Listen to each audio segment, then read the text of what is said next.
अस्सलाम वालेकुम।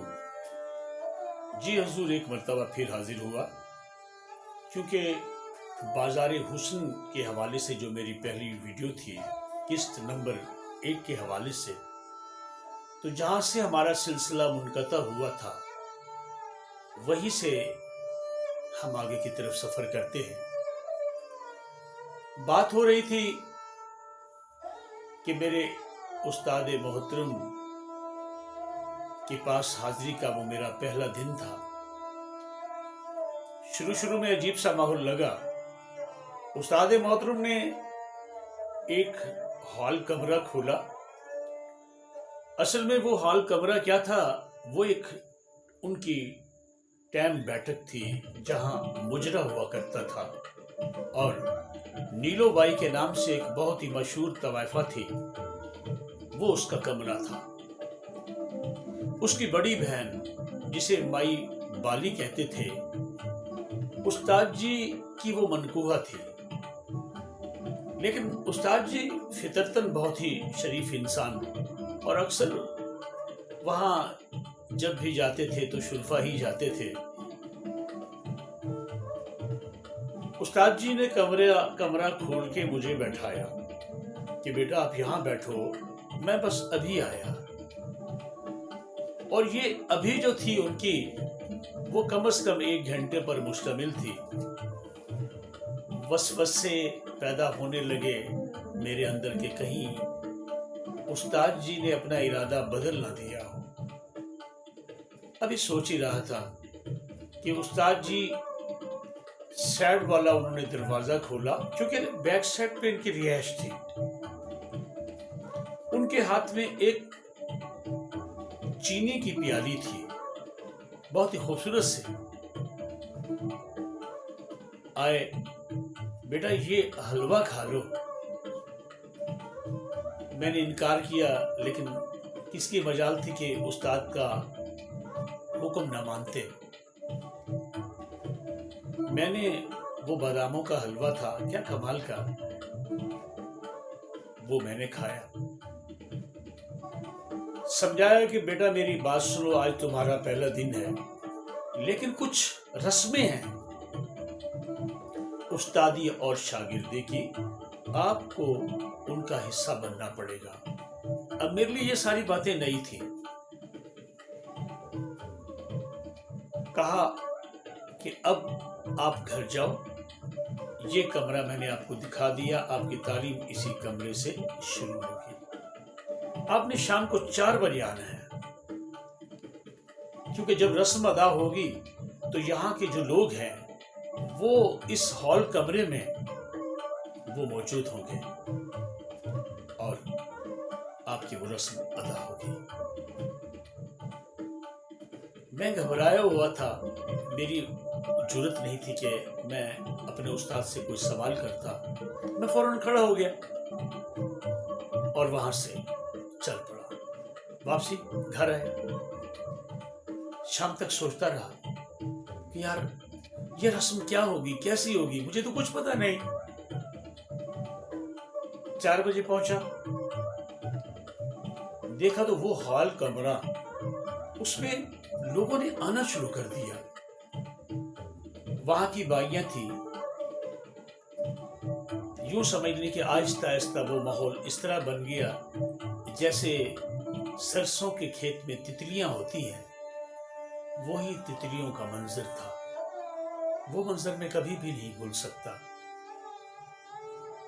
एक ऐसा सहरंगेज माहौल मैंने पहली मर्तबा देखा था।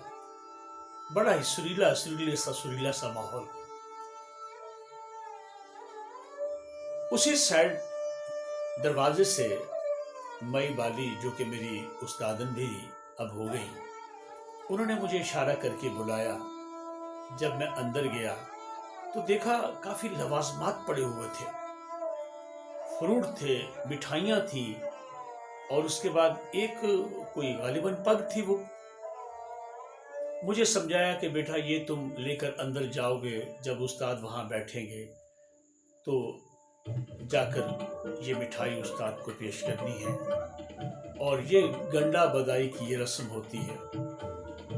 उन्होंने गंडा बांधना है आपको, और फिर ये मिठाई आपने वहाँ उन लोगों में तकसीम करनी है, एक दुआ भी होगी। और ये जो तुम्हें कपड़ा नजर आ रहा है, ये असल में ये पग है जो आपने अपने उस्ताद को इज्जत के तौर पे पहनानी है। अब देखें कितनी हैरत की बात है कि वो सारे खराजात खुद उन्होंने अदा किए। शर्मिंदगी भी हुई, लेकिन जरूरत नहीं थी बोलने की। ये बातें बाद में खुली कि उस्ताद मोहतरम ने ऐसा क्यों किया। उन्हें शायद मेरे पूरे पसे मंजर का पता था। हुक्म की तामील हुई, गया, मिठाई सामने रखी, एक टोकरा था जिसमें फ्रूट थे, वो भी रखा।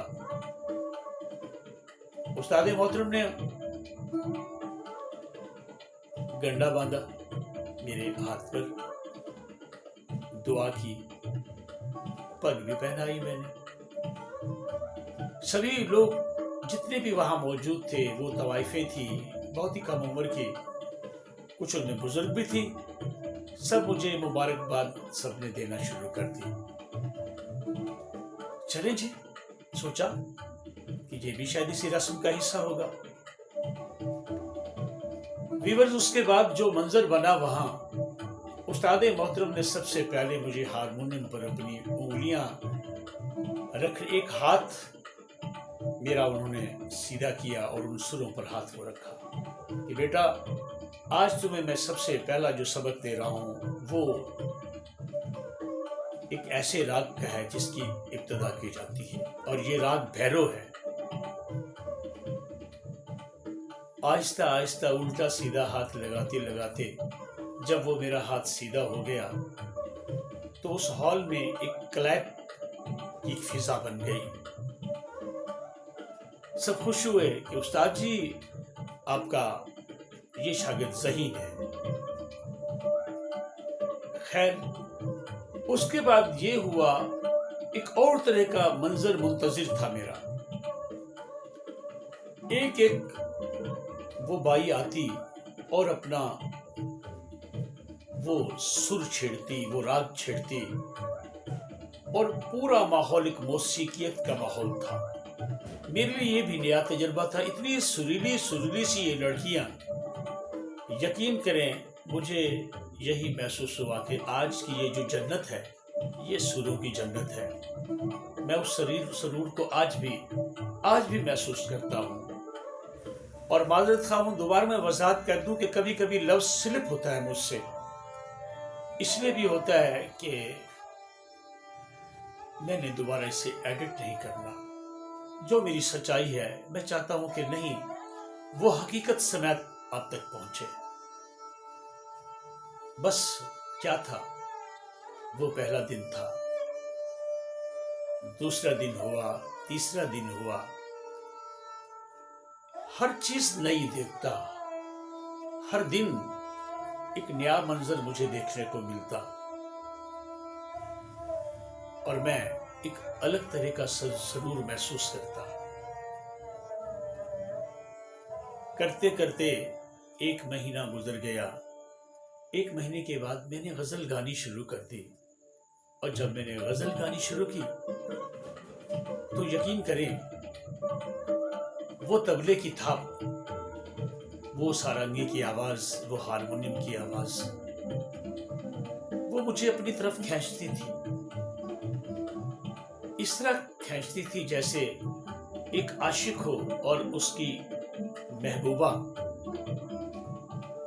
और वो आशिक अपनी महबूबा की तरफ खींचता चला जाता है। मेरे लिए मेरी महबूबा वो सुर थी, वो संगीत था। उस्ताद मोहतरम ने मुझे बैठाया, मुझे समझाया कि बेटा, इस बाजार में अगर तुम किसी के हुस्न के सहर में फंस गए तो बेटा तुम मुझसे भी गए और संगीत से भी गए। आज मुझसे वादा करो कि कभी भी किसी के जाल में नहीं फंसना, صرف اور صرف فوکس رکھنا ہے تم نے موسیقی کو، اور الحمدللہ میں نے اس پہ فوکس رکھا، اور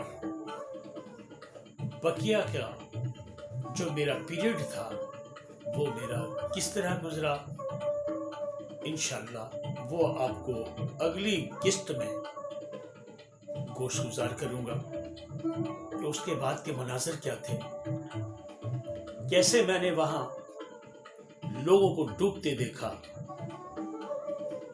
جو کہ شہزادے آتے تھے اور بالآخر ان کا جو وینڈ اپ ہوتا تھا وہ اتنا خوفناک تھا کہ میری زبان بھی لڑکھڑا جائے گی اگر ان کا وینڈ اپ بتا دوں، لیکن یہ باتیں میں اگلی قسط تک رکھتا ہوں کیونکہ فائل طویل ہو گئی۔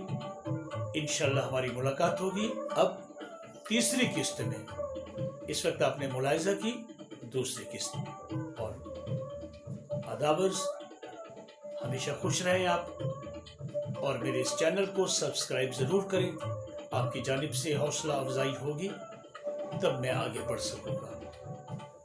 اللہ حافظ اور جیتے رہیں۔